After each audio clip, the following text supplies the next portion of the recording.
Bismillahirrahmanirrahim. Assalamu alaikum. Welcome to the channel. This is a continuation of what we are talking about granulomatous diseases of the nose and paranasal sinuses, and we are talking about bacterial granulomas.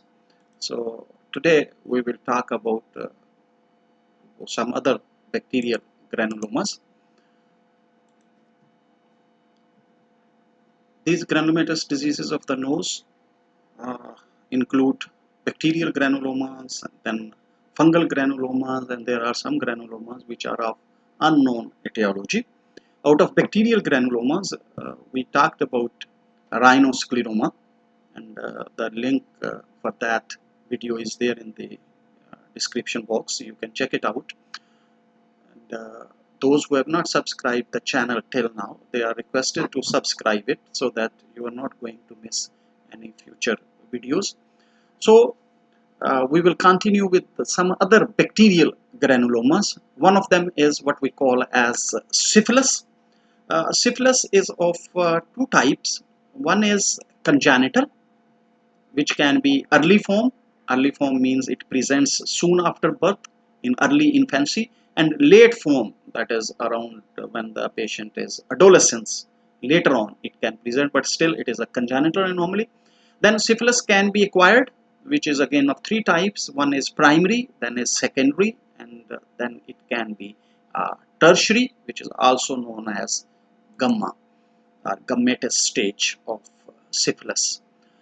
Congenital syphilis, early congenital syphilis, it manifests in first 3 months of life and presents as snuffles, purulent nasal discharge, fissuring, and excoriation of the nasal vestibule and upper lip. While the late manifestation of congenital syphilis, it is around puberty, and other stigmata of the syphilis are present, like gummatous lesions destroy the nasal structures, corneal opacity, hearing loss, and then Hutchinson's teeth is a hallmark of this late congenital syphilis. And what are these Hutchinson's teeth? It is a sign of congenital syphilis, and which occurs when a pregnant mother transmits the syphilis to her child in utero or during birth. The condition is noticeable when a patient's permanent teeth, they come in, and the incisors and the molars, they take on a triangular or peg-like appearance, and they are widely spaced, and they may have got a weakened enamel. As you can see, there is a gap between teeth, and this is a typical feature of Hutchinson's teeth that is present in late manifestation of congenital syphilis. Then, as I just mentioned, there can be acquired syphilis, which has got a primary acquired syphilis, that is the primary chancre of the nasal vestibule will be there. Then secondary acquired syphilis, it is presenting with simple rhinitis with crusting and fissuring in the nasal vestibule, mucus patches in the pharynx, there will be fever, skin rashes, and generalized lymphadenitis. And tertiary syphilis, in which the nose is commonly involved, and there will be a gummatous lesions on the nasal septum, offensive nasal discharge with crusts, and a saddle nose deformity. And this is how syphilis gummatous lesion can present on the surface of the nose.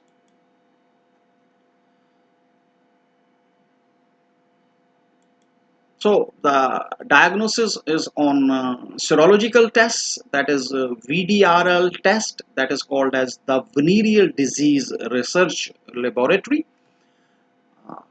This then there can be a biopsy of the tissue with special stains to demonstrate the Treponema pallidum, which is the causative organism. We can request for TPHA, that is Treponema pallidum heme agglutination, commonly known as TPHA. It is a diagnostic test used to detect the dissolved amount of antibodies in the serum. The fluorescent treponemal antibody absorption test, FTA, ABS. It is a blood test that checks for the presence of antibodies to Treponema pallidum bacteria, which is a causative organism of syphilis. So the diagnosis is mainly dependent upon serological tests. And this Treponema pallidum, it is sensitive to penicillin. So benzathine penicillin 2.4 million units intramuscular weekly for 3 weeks. And then locally, nasal crust should be removed by irrigation with normal saline or 25% glucose in glycerine.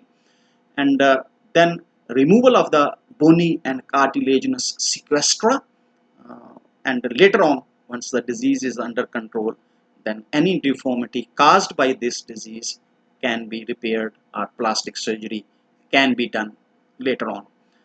The complications of syphilis will include vestibular stenosis, secondary atrophic rhinitis can be there, then saddle nose deformity if there is cartilage and bony necrosis, and the most important thing is that there will be a septal perforation and it will involve the bony part, because other granulomas, they usually involve the anteroinferior part of the nasal septum, which is cartilaginous part, but this syphilis, it will cause the perforation of the bony septa, so perforation will be more posterior as compared to other granulomas. So all these complications are the deformities caused by the disease. Once the disease is under control and treated, then we have to deal them individually on their own merit and specific treatment for these deformities. For example, for saddle nose, we have to go for augmentation rhinoplasty. For septal perforation, we have to close that perforation with mucosal flaps or with sandwich technique, or if that is not feasible, then we can go for silastic button. So this is the nutshell or summary of what we just talked about syphilis. It is caused by Treponema pallidum, which is a spirochete, and vestibule or posterior bony part of the septum is involved. It can be congenital, which is early and late form, and acquired, which is of 3 types, that is primary, secondary and tertiary. Painless ulcer, discharge and obstruction can be there. Later on ulcer, which can lead to macerated mucosa and gumma formation, leading to perforation and deformity of the nose.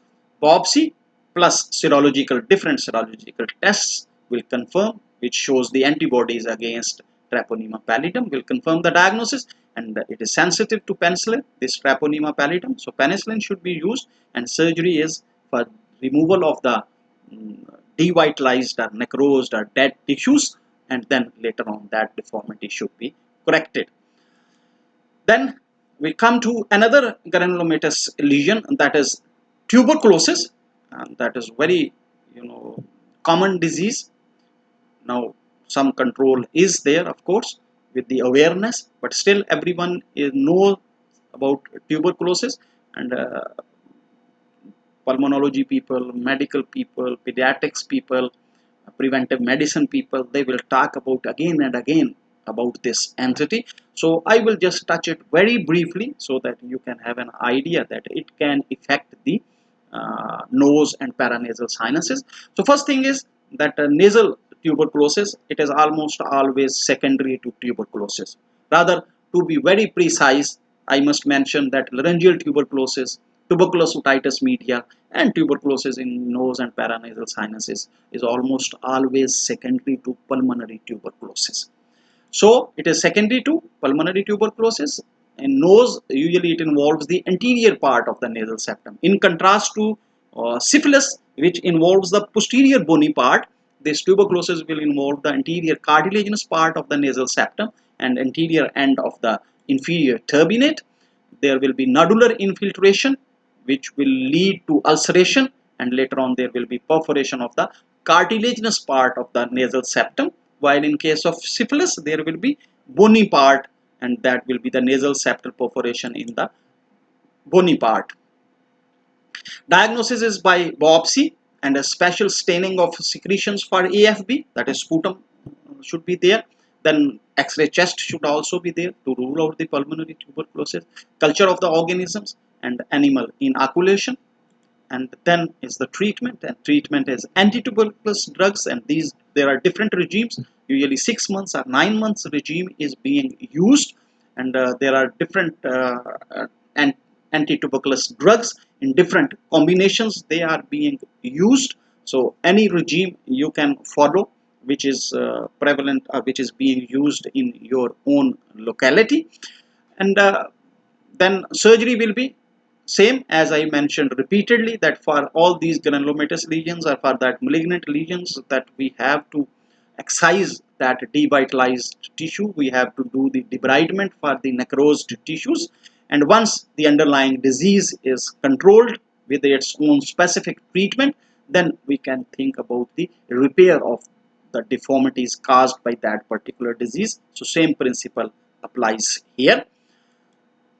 Then is lupus vulgaris. It is also called as skin tuberculosis. So as the name indicates, it is a tuberculous infection, but now it is caused by low grade tuberculous infection affecting the nasal vestibule and the skin of the face and the nose. Skin lesions are typical brown gelatinous nodules which are called as apple jelly nodules. Just like an apple jelly, they are brown gelatinous nodules in the skin which are called as apple jelly nodules, typical of lupus vulgaris. It can cause chronic vestibulitis and perforation of the, again, the cartilaginous part of the nasal septum. Diagnosis is on biopsy of the lesion, and treatment will be again anti-tuberculous treatment and surgery again for that necrosed tissues. First the removal of that devitalized tissues and later on the repair once the underlying disease is under control. This is how it can present on the nasal skin, interior part of the nose and the skin of the face. And this is the summary of this lupus vulgaris, that low grade or attenuated tuberculous bacilli of low virulence is the causative organism, cartilaginous nasal septum and mucocutaneous junction, and the skin of the nose and face as we just saw in the pictures as well. So there will be crustation, nodules leading to ulceration and perforation and fibrosis. Patient can present with discharge, nasal obstruction and nasal deformity. Crusts will be there. Typical feature is apple jelly nodules. Then there can be ulceration, fibrosis and deformity.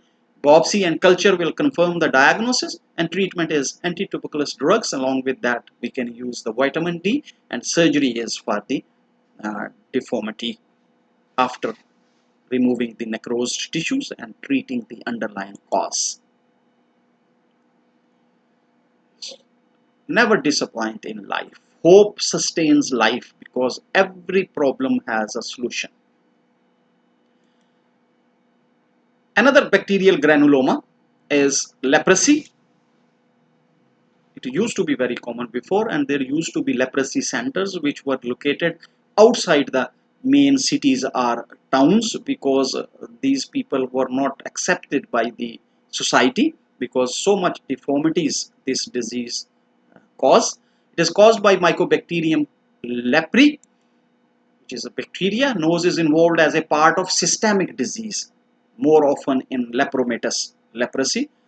Dermatology people and again medical people and pathology people, they will talk about in detail about this, and you can check it out from those books as well. Here I will just mention it so that we should have an idea that a systemic ailment can affect locally the nose and paranasal sinuses. So there will be excessive nasal discharge which may be with the red and swollen mucosa, crusts, and on removal of crusts there can be nasal bleeding, and again there can be a septal perforation. So nodular lesions leading to ulceration. Ulceration will lead to perforation, and it can lead to atrophic rhinitis later on, leading to retraction of the columella. Scraping of the nasal mucosa and biopsy. There will be lepra cells will be present there in case of biopsy, which will confirm the diagnosis. And treatment is again dapsone along with anti-tuberculous drugs like rifampicin and isoniazid, and reconstructive procedures once the underlying disease, that is leprosy in this case, is under control are treated. So this is how the patients can present with that, not only nose, and you can see the hands are also being affected. Here also the nose is being affected. So this is a systemic disorder which can affect locally the nose and paranasal sinuses. So with that, we come to the end of our discussion regarding the bacterial granulomas of the nose and paranasal sinuses. So don't forget to subscribe the channel, and thanks for watching.